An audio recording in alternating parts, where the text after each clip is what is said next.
All right, we get Elohim in the name of Yahushua HaMashiach this day. Pick it up at John chapter 5, verse 39. Search the scriptures, for in them you think you have eternal life. They are they which testify of me. And you come to me that you might have life.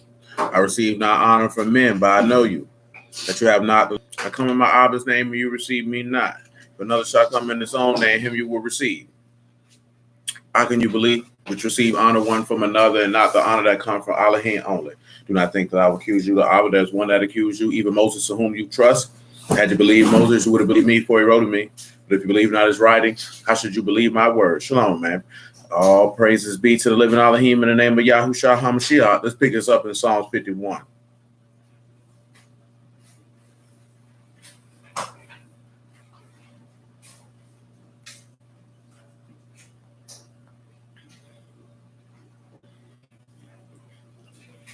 Psalms 51 and 1. Have mercy with how David got on the throne. What we need to go at for the backstory of where how this psalm was written.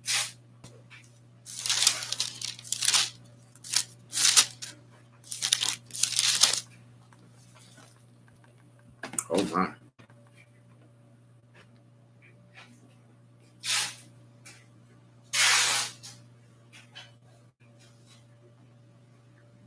That joint's decent. Godly.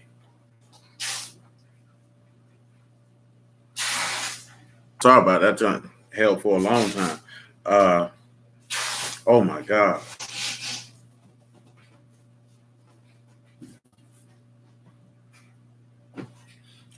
Let's come over here to 2 Samuel chapter 11 and get the backstory of where Psalms 51 come from.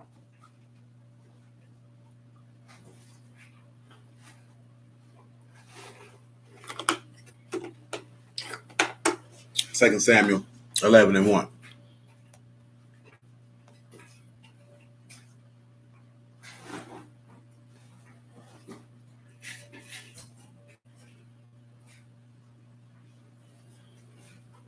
And it came to pass after the year was expired, at the time when kings go forth to battle. Let's look at something, because that forth to battle ain't there.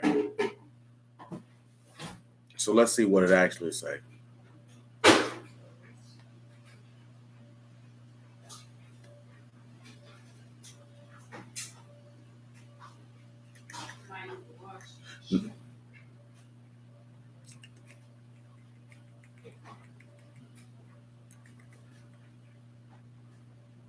So it's just to go forth. So, of course, that is Yasa. And that's to exit, go forth, so on and so forth. That David sent Joab and his servants with him, and all Yasharal, and they destroyed the sons of Ammon, besieged Rabbah. David tarried still at Jerusalem. Came to pass in the evening tide that David arose from off his bed, walked upon the roof of the king's house, and from the roof he saw a woman washing herself, and the woman was very beautiful to look upon. David sent and inquired after the woman, and one said, "Is not this Bathsheba, the daughter of Elam, the wife of Uriah the Hittite?" David sent messengers and took her. She came in unto him, and he lay with her, for she was purified from her uncleanness, and she returned unto her house. The woman conceived and sinned and told David and said, "I am with child." David sent to Joab, saying, "Send me Uriah the Hittite," and Joab sent Uriah to David. And when Uriah was come unto him, David demanded of him how Joab did, and how the people did, and how the war prospered. David said to Uriah, "Go down to your house and wash your feet." Uriah departed out of the king's house, and therefore followed him a mess of meat from the king. Uriah slept at the door of the king's house with all the servants of his lord, and went not down to his own house. And when they told David, saying, Uriah went not down into his own house, David said unto Uriah, "Come you not from your journey? Why then did you not go down unto your house?" Uriah said unto David, "The ark and Yasharal and Yehuda abide in tents. My lord Joab and the servants of my lord are encamped in the open fields. Shall I then go into my house to eat and drink and lie with my wife? As you live and as your soul live, I will not do this thing." What you see with Uriah is a selfless man and a man dedicated to the service of the king, which makes what David is about to do even worse. because this man said, you sent this man home. And he tells you that the ark is in the tent, the house of Yehuda is in the tent, his lord Joab and the servants of the Lord are encamped in open fields, and you think I'm gonna go home and lay with my wife. See, it ain't too many dudes out here built like that that's gonna serve the king in that fashion. But let's continue. David said to Uriah, tarry here today also and tomorrow, and I will let you depart. So Uriah abode in Jerusalem that day and the morrow. When David had called him, he did eat and drink before him, and he made him drunk. And at even he went out to lie on his bed with the servants of his Lord, but went not down to his house. It came to pass in the morning that David wrote a letter to Joab and sent it by the hand of Uriah. He wrote it in the letter saying, set you Uriah in the forefront of the hottest battle. Retire you from him that he may be smitten and die. It came to pass when Joab observed the city that he assigned Uriah unto a place where he knew the valiant men were. The men of the city went out and fought with Joab, and there fell some of the people of the servants of David, and Uriah the Hittite died also. Joab sent and told David all things concerning the war, and charged the messengers, saying, when you have made an end of telling the masters of the war unto the king, if so be that the king's wrath arise, and he say unto you, wherefore approach you so near unto the city when you did fight? Know you not that he would shoot you from the wall? Who smote Amalek the son of Jerozabeth? Did not a woman cast a piece of a millstone upon him from the wall that he died in Thebez? Why went you near the wall? Then say you, your servant Uriah the Hittite is dead also. So the messenger went and came and showed David all that Joab had sent him for. The messenger said unto David, surely the men prevailed against us and came out unto us unto the field. We were upon them even unto the entering of the gate. The shooter shot from off the wall upon your servants. Some of the king's servants be dead, and your servant Uriah the Hittite is dead also. Then David said unto the messengers, you shall say unto Joab, let not this thing displease you, for the sword devour one as well as another. Make your battle more strong against the city, overthrow it, and encourage you him. And when the wife of Uriah heard that Uriah, her husband, was dead, she mourned for her husband. When the morning was past, David sent and fetched her to his house, and she became his wife and bare him a son. And that's a very likely strong assumption to take there. But the thing that David had done had displeased Yahuwah. As you can see, Uriah was not a wicked man. This wasn't an evil man. This wasn't a sinful man. This man was a loyal to the king, to the people, and to Yahuwah. Now, with David, he's seen her washing, and of course, he sent messengers. Because I was talking to somebody about this the other day, and somebody look at it, well, she would be a whore thought, but you have to understand culturally how things went. It is very, even not just in art, but just period, when you're dealing with a monarchy, there's very few people that are going to turn down the king. Very, very few people who are going to look the king in the face and say, no, I'm not going to do something. That is more of a modern thing for most people who are not accustomed to dealing with a monarchy, especially a woman. If the king sends for you, you're going. Irregardless that he's sent for sex. If the king sends for you, you're going. See, we're the only group of people that feel like, oh, I don't care who sends for me. If I don't want to go, I'm not going. Because you're rude and you're disrespectful and you're dishonorable. I don't care how you feel about Queen Elizabeth or a queen of any other country on the earth. If they sent for your presence, it is out of respect that you go. See, so somebody might say, well, what about Mordecai? Haman was not the king. When Xerxes sent for him, that man presented himself before the king. It's disrespect. See, let me show you this here, right here in the text, one time for the one time. 1 Peter chapter 2. I ain't saying you got to kiss these people behind and kowtow to them, but you have to give them their proper respect, because at the end of the day, you know who put them in the position of being a monarch, and that would be Yahuwah. 1 Peter chapter 2, verse 17. You can make it verse 13. We just read this not too long ago.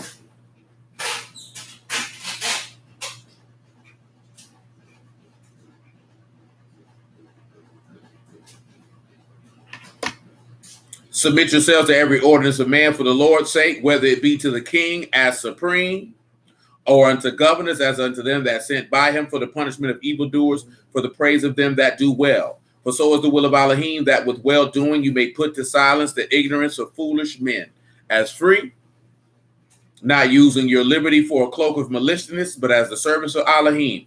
Honor all men, love the brotherhood, fear Elohim, honor the king. Now I'm going to tell you something, right? The president of the United States is not a king. He would be what you would consider to be a governor, a ruler. A president is not a monarch. Don't let these dudes be running around here telling you people who hold political offices are the same as a monarch, because they are not. A king is a king. A president is not a king. A president is a CEO, a chief executive officer. If you don't know that, you need to read a little bit more and study a little bit more about how government works and how situations and circumstances work. That's why you ought to look at people and laugh them dead in the face when they tell you they're a CEO of a company and they are not a corporation. You can't be a chief executive. People don't even realize CEOs don't even own companies for the most part. For the most part, CEOs don't even do it. And that's just a title. And it's a title for the purposes of giving you a salary for tax purposes inside the corporation. People with low self-esteem who need validation by putting titles upon themselves. Okay, oh, I'm a CEO of a sole proprietorship. Go lay down in the bed. You don't even make any sense. You don't even know what that means, because when you have a chief executive officer, you usually have a CFO and a COO. But most people don't know that. So if somebody tell you they're a CEO, you need to ask them, well, who's your chief financial officer and who's your chief operating officer? Who holds those positions inside the corporation? Now, that one person could very well hold all three. That's when you would have to ask them, Shalom, Brother Reynolds, are you a C Corp? Are you an S Corp? What type of corporation are you? But see, most people know that you don't know that, because most people don't own a business and most people don't care. You know what I'm talking about? But when you're looking at a president, he is not a king. All he does is preside over the affairs of the corporation, which is why it says president. You preside over affairs. And you can see that in regards to when Daniel was made president over all the provinces of Babylon. Let's go look at that real quick, and just get that word president in the Hebrew, and let's see what it says. Come over here to the book of Daniel. I want to say chapter 4. Might be chapter 6. Yes, it is chapter 6.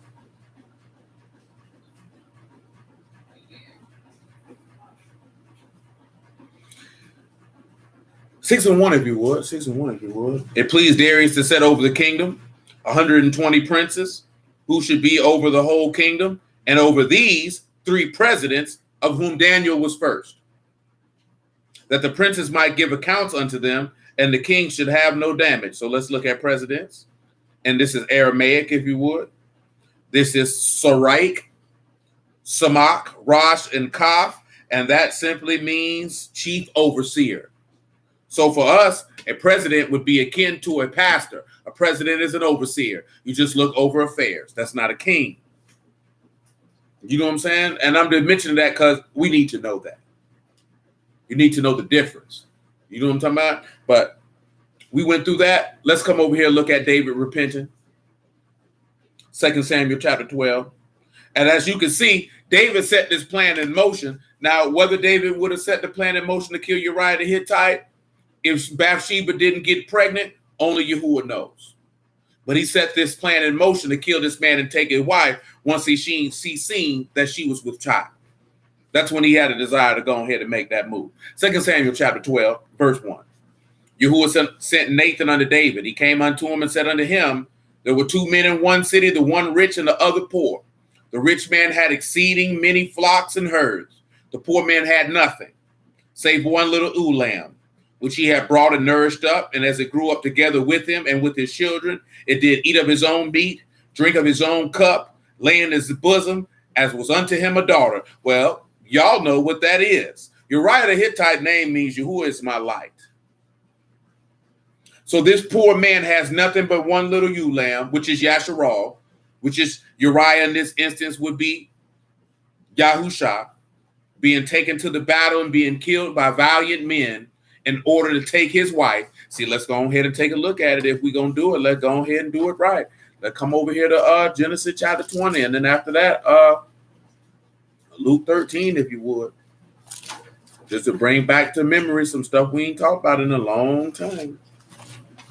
Maybe we can see if y'all remember something good from this Genesis chapter 20 story. If we can remember something good. Genesis chapter 20 and verse 1.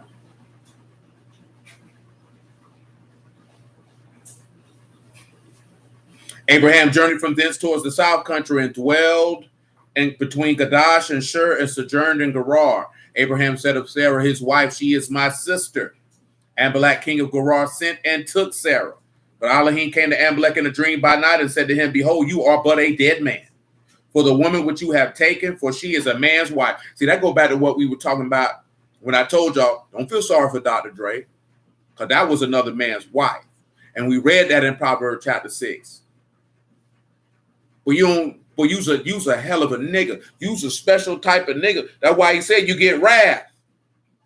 You get wrath for doing that. That man told you that in the end of 10, man. Don't commit adultery. You ain't got no business sleeping with another man's wife.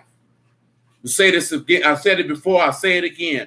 Boy, it is at least, at bare minimum, 3 to maybe 6 women for every man. Boy, nigga ain't got no business sleeping with another man's wife. Not knowingly, you ain't got no business doing that. That makes absolutely no sense whatsoever. I don't care if she married, all that trying to take somebody's chick. Nigga, that's lame, that's evil, it's wicked, it's something wrong with you. It's something wrong with you mentally if you sitting back conspiring how you can take a woman from another man. Because I'm going to tell you something real, man. That's not going to work out well for you, man. That's a scallywag. That is a bust down, a hood booger, a gutter slut. No self-respecting woman is going to do that. Be involved with a man and then go deal with another man simultaneously, and that man knows she got a man. Well, that woman ain't even supposed to be respected or regarded in any shape, form, or fashion. You know what I'm saying? Not by that other man. Not on a serious note. You can't take that woman seriously because she's disloyal. You know what I'm talking about? There's no way around that. You think that if she did that to him, that the likelihood of her doing that to you is lesser? Well, you's a fool. And a special type of fool at that. But let's continue. But Amalek had not come near her, and he said, Lord, will you slay also a righteous nation? She said unto me, she is my sister. She even herself said, he is my brother. And the integrity of my heart and the innocency of my hands have I done this. Elohim said unto him in a dream, yeah, I know that you did this in the integrity of your heart, for I also withheld you from sinning against me. Therefore suffered I you not to touch her. Now therefore restore the man his wife, for he is a prophet. He shall pray for you, and you shall live. You know Yahushua was a prophet. You know that if he prayed for you, you will live. You can look at him praying for somebody and living in regard to the story of Lazarus, and you see Abraham being the intercessor for Elohim and for Amalek to Elohim. So there's another example of this. That's why you can't be listening to these dudes. Man, let me tell you something, man. I was talking to E about this yesterday because he hit me up with it, and I went and looked at it, man. Dudes around here talking about they gonna kill niggas. You know what I'm talking about? They supposed to be in the word over differences of perspectives and opinions. I tell y'all this stuff, man. You better watch these niggas don't get caught up in what these niggas got going on, man. You know what I'm saying? And make sure your mind and your focus is on your soul. Cause boy, these boys get you killed out here, man. And I ain't talking about killed by no man. They don't get you killed by your maker. Cause these boys not on what they supposed to be on. You know what I'm saying? They ain't on what they supposed to be on, man. You got to be on what you're supposed to be on. And that's make sure you develop yourself as a godly man, a.k.a. a faithful man. That is your number one objective. He said, every man proclaim his own goodness, but a faithful man who can find? Well, he found one in Yahushua, and all you got to do is dwell in him, and you'll be one too. Nevertheless, let's continue. Therefore, Amalek rose early in the morning, called his servants, told all those things in their ears, and the men were so afraid. Then Amalek called Abraham and said unto him, what have you done unto us? What have I offended you? That you have brought on me and on my kingdom a great sin, and you have done deeds unto me that ought not to be done. Amalek said unto Abraham, what saw you that you have done this thing? Abraham said, because I thought surely the fear of Elohim is not in this place, and they will slay me for my wife's sake. And yet indeed, She is my sister. She is the daughter of my father, not the daughter of my mother. And she became my wife. Now, do y'all remember who remembers the significance of him stating that she's the daughter of my father, but not the daughter of my mother? Who can remember the significance? I know it's been a while, so I won't hold you to task in that regard.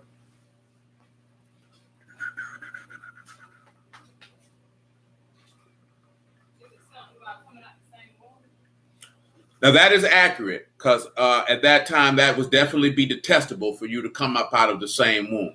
But it goes a little further than that. But that's definitely not something that would have been looked upon kindly.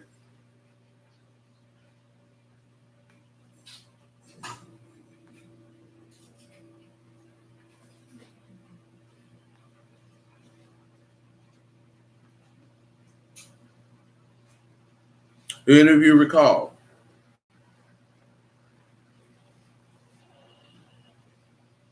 Well, shoot, we'll let it go ahead and jump off into the pool, baby, if it's on the tip.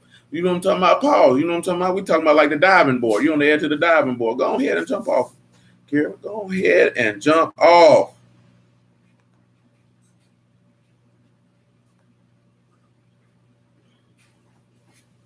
Have you eaten? Who? You. I have, but I'm about to eat. That's why I asked you that, because I if I would have had to go to Vegas and put some money on that previous statement, I would have bet it large. Because I have not. Well, let's look at it this way. Abraham is the exalted father, right or wrong? Who can confirm that for me? Is that what his name means? I'm talking to y'all on here because you can't hear her anyway. And Lil Muffin all the way in the back.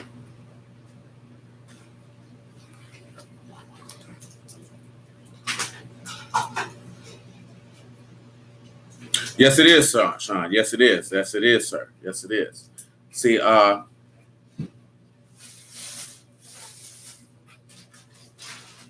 I'm gonna put this.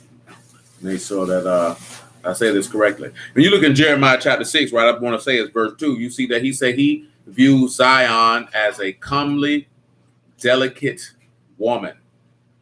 As Kira just stated, the exalted father in regards to Abraham. So Abraham is an example of Yahusha. And does anyone recall what Sarah Dane means? Now I regret doing that.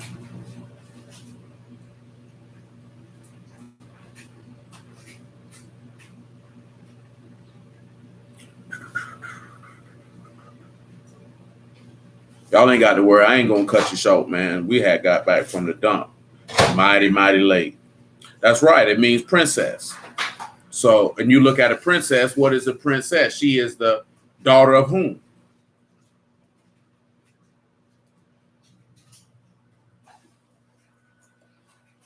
Because this also going to take us into another thing that I'm going to ask y'all. A princess is the daughter of whom? I know that's a simple question, but forgive me. Just work with me.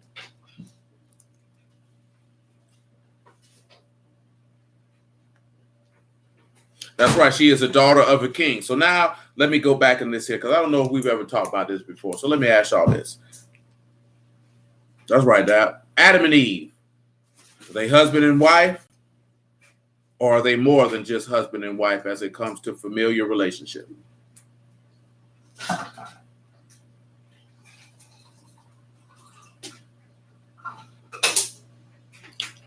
Is Adam and Eve just husband and wife, or do they have more of a familial relationship?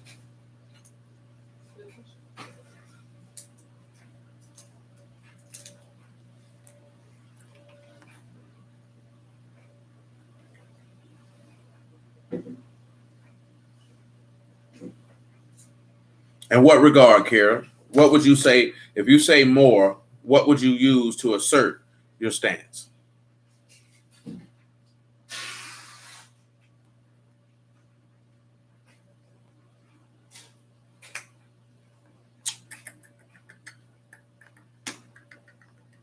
Eve came from Adam. Very well then. So what are you using to assert your stance that they are have a more familial relationship? So you say in essence she would be his offspring. So therefore you're saying that she would be his daughter.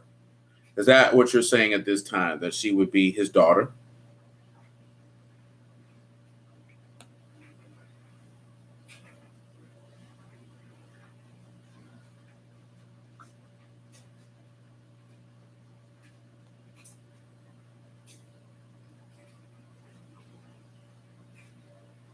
All right, very well then. Anyone else?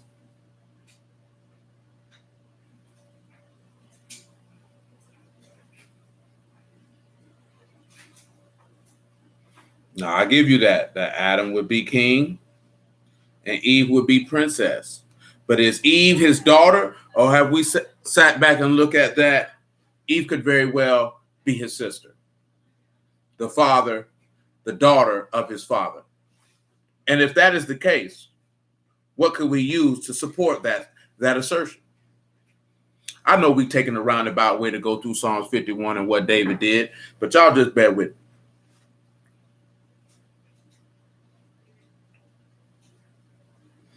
I finally got them doggone stitches out. I ain't got no more pain. Them doggone stitches hurt. Well, I ain't gonna lie to you. To the touch. Them joints had to go. Now I'm gonna have a callus in the middle of my hand. Just trying not to callus up. It might go away. Jerusalem is the mother of us all. Indeed, indeed. And Eve is the mother of us all. Let's take a look at that in Genesis chapter 2, if you would, or chapter 3, if you would. 3:20. And Adam called his wife's name Eve because she was the mother of all living. So if she's the mother of all living, she came from him. Would we be able to justify ourselves by saying that she is his sister? And if she is his sister, how would she prove forth to be his sister?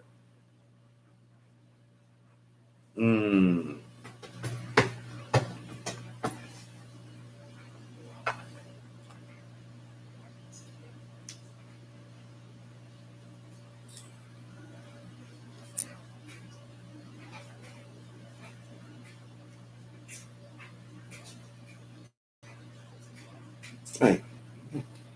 Anybody got an idea? Anybody going once? Going twice? Because I just remember that I'm in Jacksonville, Florida, and restaurants don't stay open all night. And I ain't ate nothing. So let's look at this. You know Mark chapter 3, verse 31, if I'm not mistaken. It tell you that he that do the will of my Father is my sister, my mother, and my brother. They do share the same Father because in the beginning, he created male and female created he them. And he called their name Adam. So when you get the combination, she's his wife, and she also is his sister, which is why you see that with Abraham, just like Yasharal is Yahusha's wife, and that is his sister. And he perceived that, but remember, this is the daughter of his father, not the daughter of his mother. Eve is not the daughter of Jerusalem. Eve is not the daughter of the ground. She was not born of Adamah. She wasn't taken from the field as Adam was. She's not born of Adamah. She's born of Adam. You understand? So when you look at that, do y'all know who Abraham's father is? Or do you recall his name?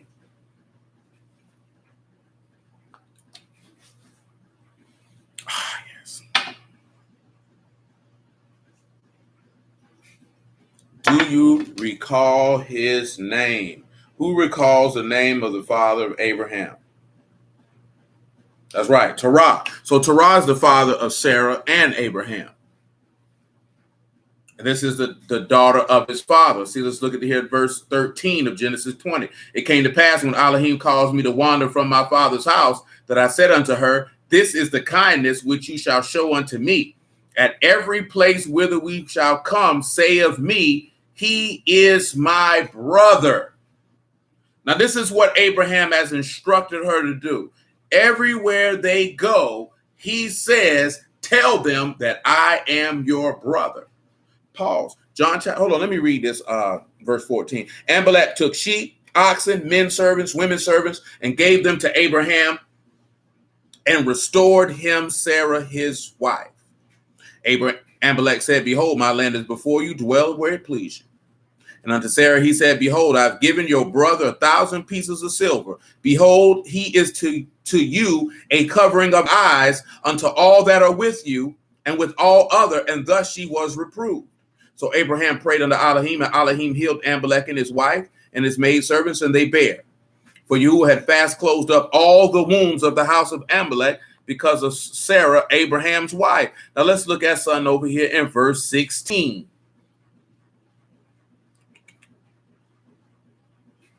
Listen to what he said, that he shall be to you a covering of the eyes. Well, let's look and see. When we turn around and we look at covering, we have kasut, that is a covering for concealment. You have kaf, samak, u, and tau. So what do we see? We have grab hold of the subduing of a piercing or a cutting for the covenant. That's what we must do. This is a covering and arraignment to cover your eyes unto you and to all that are with you. Now, what do y'all think that could mean? And it said, and thus she was corrected, judged, reproved. Because remember, you have to go back to the verse before that she was instructed by her husband to tell everybody that that's my brother. Now, y'all know that Isaac did the same thing with Rebekah for the very same reason, which, of course, we're going to tie that to the thing in Luke 13, and then we're going to move on because we're looking at that in regards to what it said about Uriah and Bathsheba, because it says she ate of her own meat and drank of his own cup. You know what that is. It says she was unto him a daughter. All these things, we're going to go back to it. But you already know this here. If it's the cup, it's the cup of the covenant. If it's meat, it's the body of his flesh, which he shall give for the life of the world. Because Yahuwah is his light, and Yahusha is the light of the world. And they killed the light of the world to take his wife. This is what they sought to do. And why did they seek to do it? Because she got pregnant with a man-child. Who was that man-child she got pregnant with? She got pregnant with Solomon. Excuse me, I take that back, because this child got killed and then Solomon was conceived. So my apologies. That child was killed in order for another child to be conceived, which is Solomon, which is the man of peace. See, that's a whole other. See, we done opened up a box now, and now I got to deal with it. So let's begin then. John chapter 17. Let's start with that. We might not even get too far. So I was going to just do Psalms 51 for this evening, but clearly, praise Yahuwah, that's going to carry into the next day. Yes, it would be. We're getting all the way to there. We dealt with this in the past, and we're just bringing it back up. And why is it so hot in here for the Lord? Lord have mercy. John 17 and 17. Sanctify them through your truth. Your word is truth. As you have sent me into the world, even so I have also sent them into the world. And for their sake I sanctify myself, that they also might be sanctified through the truth. Neither pray I for these alone, but for them also which shall believe on me through their word, that they all may be one as you, Abba, are in me, and I in you, and that they also may be one in us, that the world may believe that you have sent me. So why did I read that? Because of Hebrews 2. He that sanctifieth, for he that sanctify all are one, for which cause he is not ashamed to call them brethren. Now, why is that important?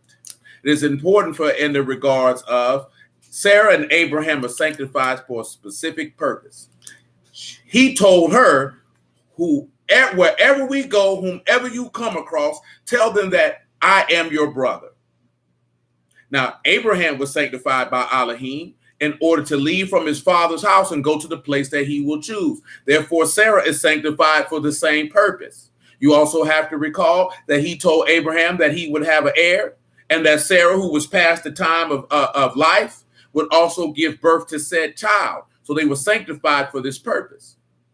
Now, she was sanctified by the truth because Abraham sanctified himself by the truth. See, this is one of the things that a lot of brothers don't understand.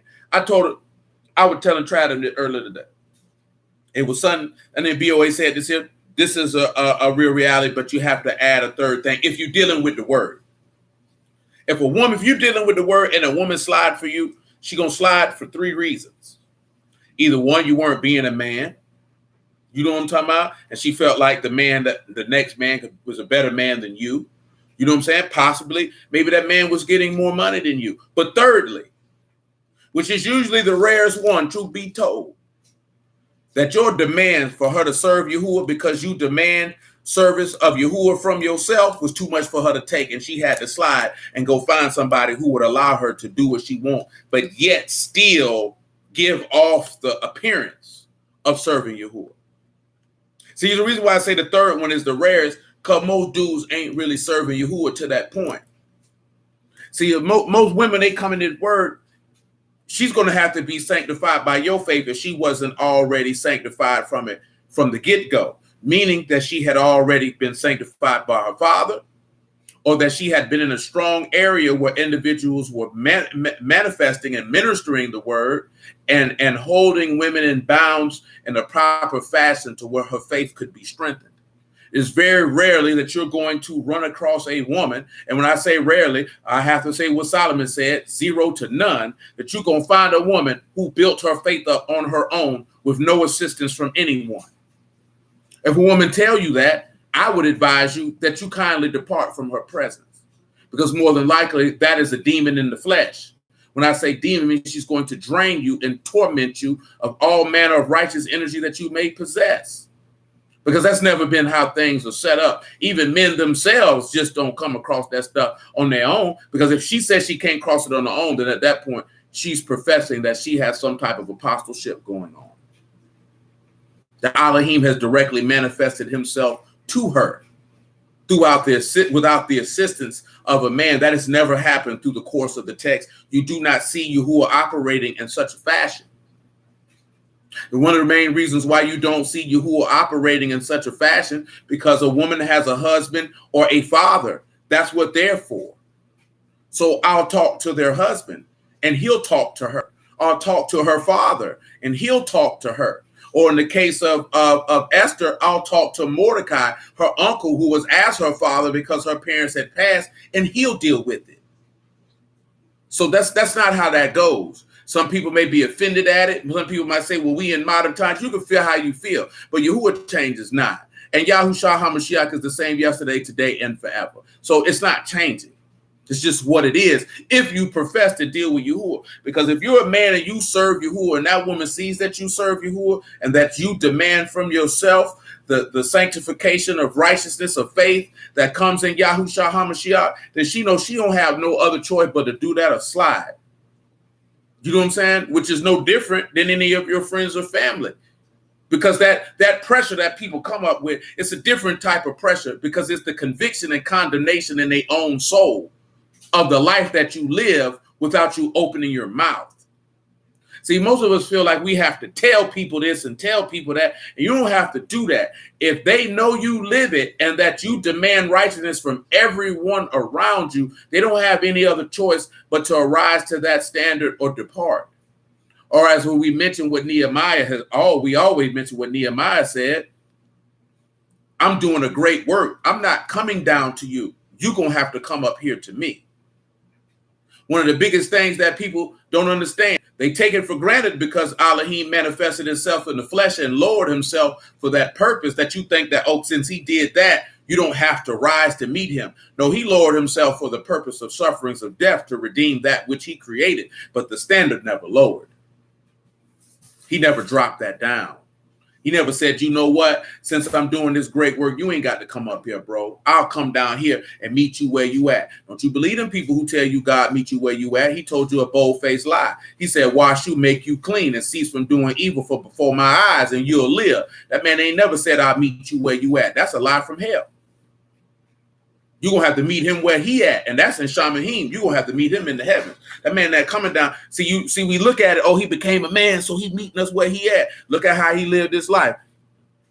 God bless, bro. Look how he lived his life, bro. That man didn't lower himself. He didn't lower what he was on or what type of time he was rolling with in order to make you feel better about being evil. And when I say being evil, I ain't even talking about evil works per se. I'm talking about being unbelieving, which is just as evil as any action that anyone can take, because you looking Yahuwah in his face and telling him that he lies. That's a rough one. I'm finna go grab something to eat, and we packing this stuff up. So you might well go ahead and drop it now if you can.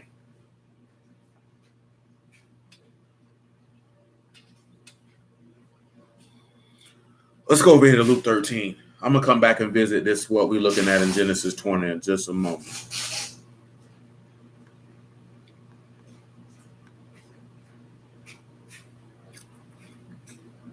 Luke 13 and 31. Oh, you could text it right now, man, unless it's a personal question, and that's different. The same day there came certain of the Pharisees, saying unto him, Get you out and depart from hence, for Herod will kill you. He said unto them, Go you and tell that fox, Behold, I cast out devils, and I do cure today, and tomorrow and the third day I shall be perfected. Nevertheless, I must walk today and tomorrow and the day following. For it cannot be that a prophet perish out of Jerusalem. O Jerusalem, Jerusalem, which killed the prophets and stoned them which are sent unto you. How often would I have gathered your children together as a hen to gather her brood under her wings, and you would not. Now, see, let's pause. Now, of course, y'all know. Now, he's mentioning, he's telling you better depart because Herod going to kill you. Most of y'all know that Yahushua always told them people, don't tell nobody who I am. Because they know if you tell them who they will go kill him. And they were going to kill him for his wife. The same thing that you see that with your forefathers, Abraham and Isaac. Now look at this key component again. He said that the covering of your eyes and unto all that are with you. Now let me go back to that. Because I mean, he give you a garment for your eyes.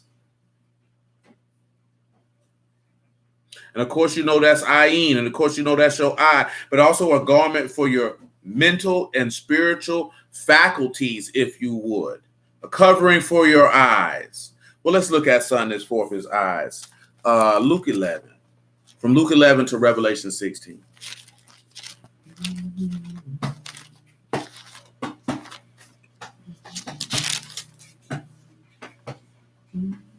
Luke 11 and 33.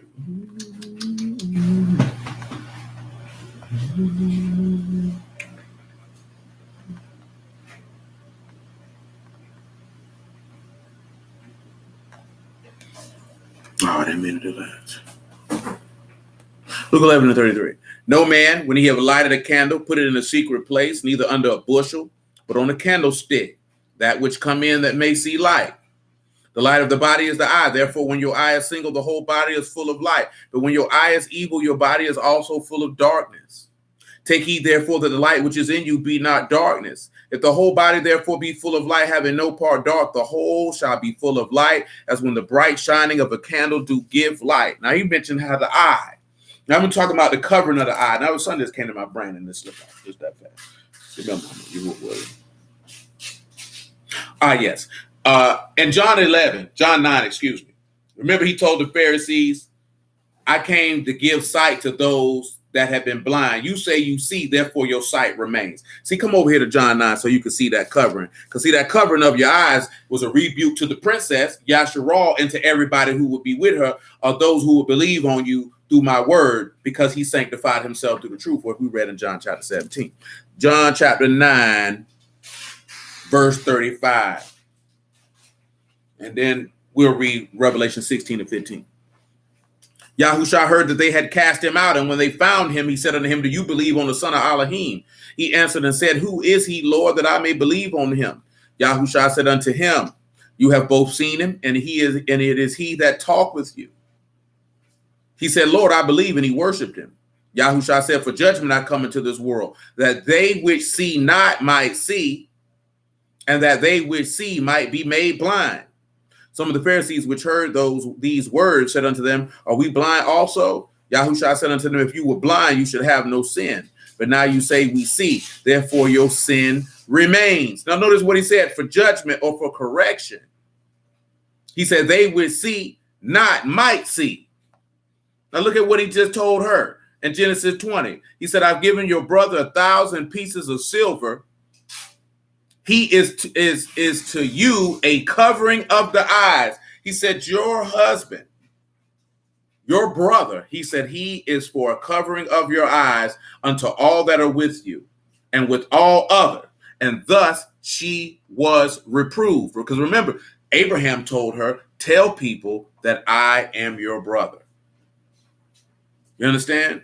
So we have to remember, not only is Yasharal Yahusha's wife, that is his sister. Not only was Eve Adam's wife, that was his sister. Hold on one second, because she ain't cooperating. She hesitating. And of course, we have reprove, which is Yakah, which you know is to decide, to reprove, to correct, or to be right. Because at this point, Amalek is saying, tell people that that's your husband. Now, you know, right after that, she has Isaac is born. So let's go to Revelation 16 real quick, like. Well, that's talking about garments and seeing your nakedness. That's a little different. You know, the text tells you that, you know, I behold wondrous things out of your law. Remember that Paul was made blind by the light of Yahushua, which ended up being a covering for his eyes as a rebuke for him for persecuting the body. You know what I'm saying? Now that just made me think of something, but I'll wait till everybody in person to ask y'all that very same question. Let's return to 2 Samuel chapter 12, verse 3. He said, but the poor man had nothing save one little ewe lamb, which he had bought and nourished up. Now, y'all remember that. You were bought with a price. Yahusha been paid for you. But who can tell me, not New Testament now, who can tell me where you can find that Yahuwah purchased you? I'll narrow it down for you. It's in the law. Now, when you have nourished up, it's kaya. I want y'all to know that. And that's the word for life. So when it says when he bought her and gave her life, and it grew up together with him, with his children, it did eat of his own meat, drink of his own cup, lay in his bosom, and was unto him as a daughter. I want you to understand that now. It says it grew, that when it said it nourished him, he bought or acquired and possessed her and gave her life. Who can tell me in the law when Yahuwah bought Yasharal? Ezekiel 16 rehashes that, but it comes before that. Ezekiel, he is renumerating that situation of the purchase. But that is an acceptable answer. It's not the first place, but that is an acceptable answer because he definitely renumerates what happened with that. Does anybody else know? It's in the law now. Yes, it is in the book of Exodus. It is with the blood of the firstborn. We'll read Exodus 15 just on general principle. And Ezekiel 16 each is the rehashing of everything that happened in the book of Exodus. From him taking you, bringing you in the wilderness. When did Yahuwah purchase Yasharal in regards to in the juxtaposition of what we're reading in 2 Samuel chapter 12, verse 3, in regards to how Nathan is describing Bathsheba and Uriah the Hittite.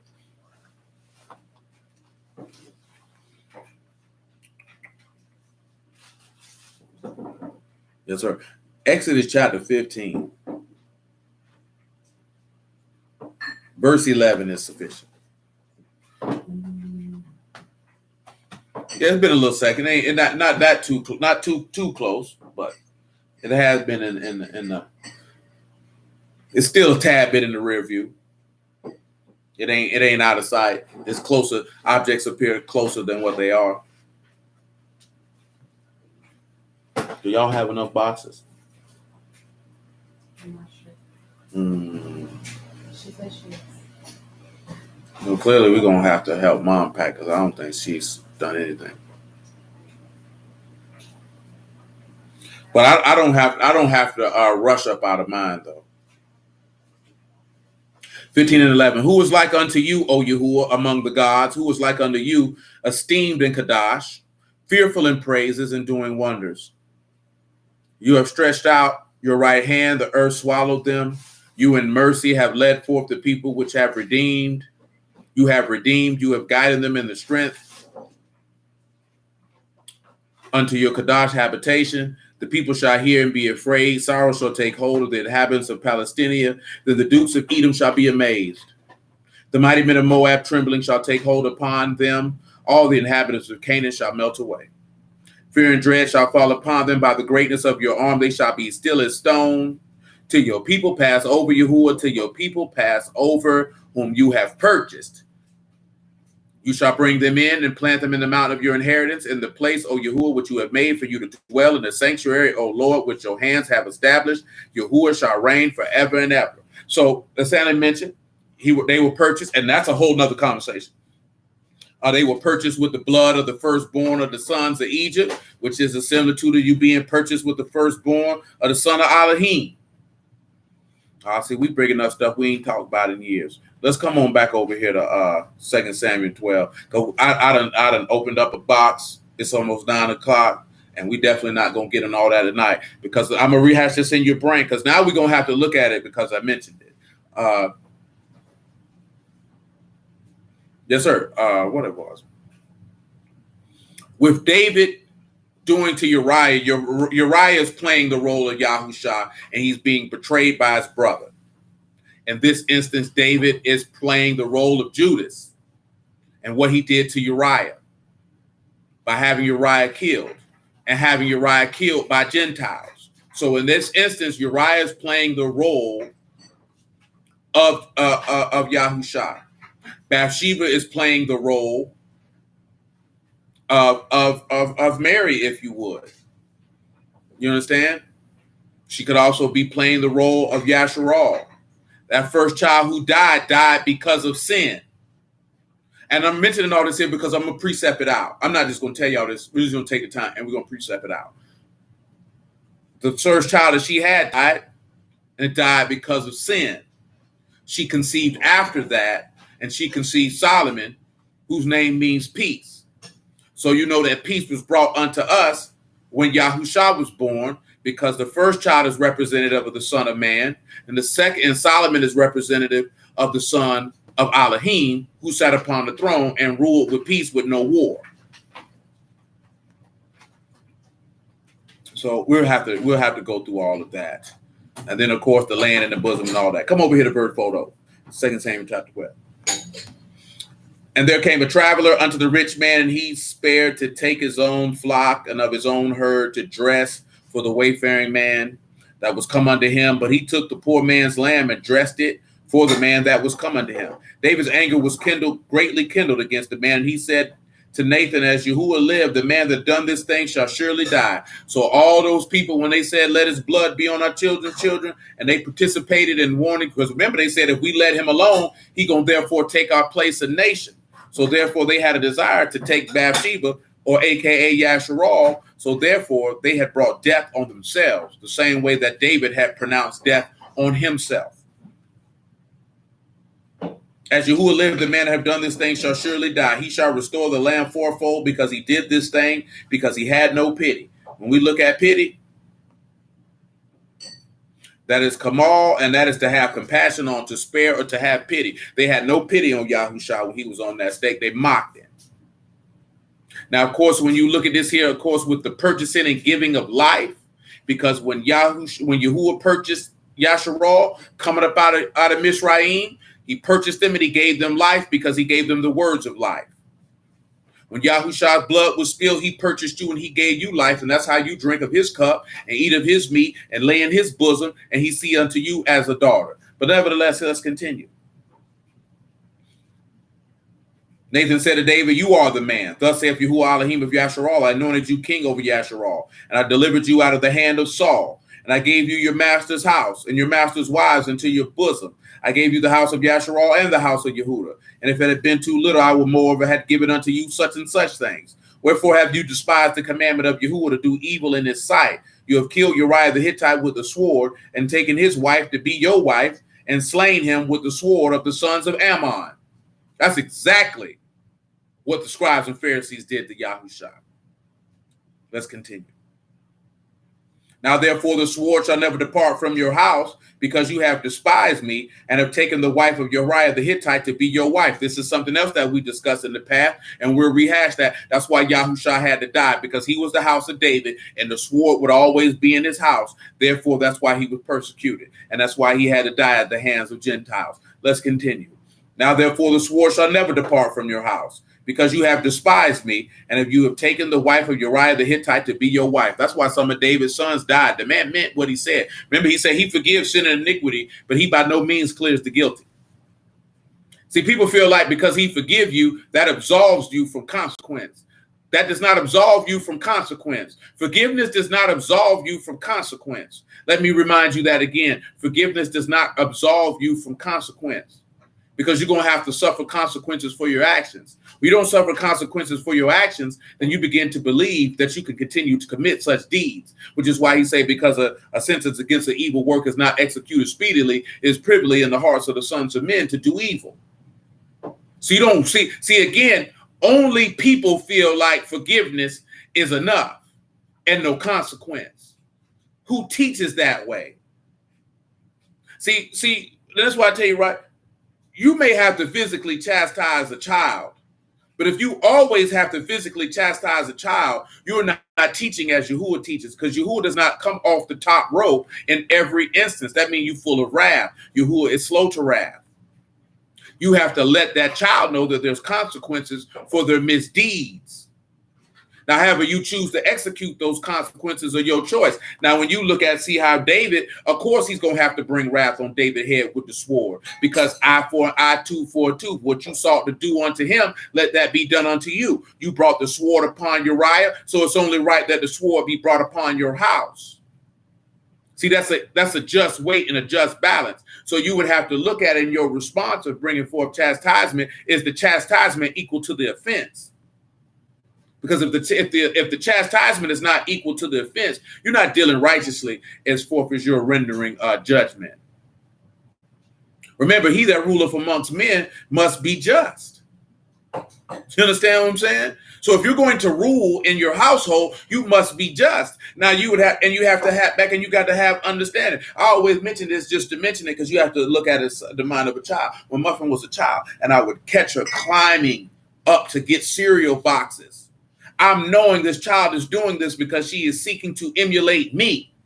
So to bring wrath or chastisement on her head for seeking to emulate me is only going to do several negative things to this child's mindset.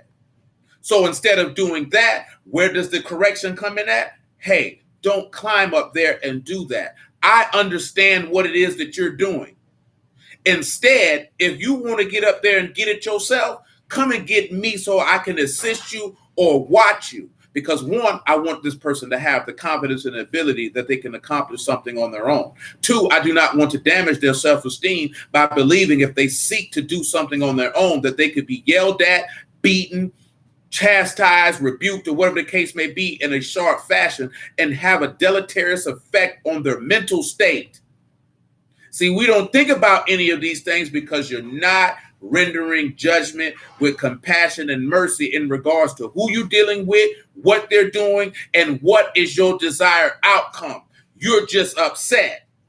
And again, the text say Yahuwah is slow to wrath. And he told you, be as perfect like your Father in heaven is perfect. That is a directive and instruction that we have been given. That man does not go off the top rope. If that's the case, he would have killed Saul off top. He didn't do that. He didn't do that. You know what I'm saying? He ain't never came off the top rope on nobody. And see, some people look, well, what about when he killed the dude for picking up sticks? He didn't come off the top rope because that was the penalty for what he was doing. So that's not coming off the top rope. That had already been established. But you have to look at that. Is the judgment equal to the offense? Because all you got to do, pay attention to the text and look at how Yahuwah renders judgment and how and why he renders it in the fashion that he does. And then you'll be able to understand that. So again, we always have to try to get into the points to make sure that we're thinking and moving like he does, so that when anybody comes across you, that they may understand who they're dealing with. And of course, the text tell you, don't provoke your sons lest they be bitter against you.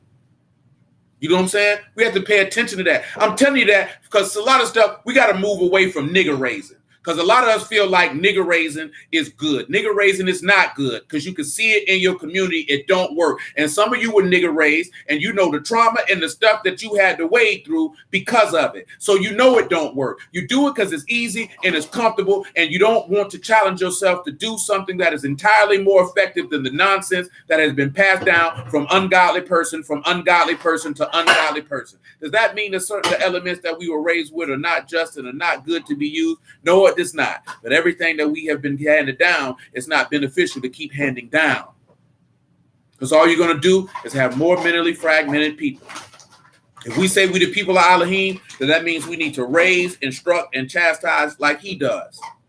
Therefore, when people see it, they see him. That is if that is what the goal is. Now, if that's not the goal, then of course, that's another conversation. Let me return back to Psalm 51, and then we're going to get out of here.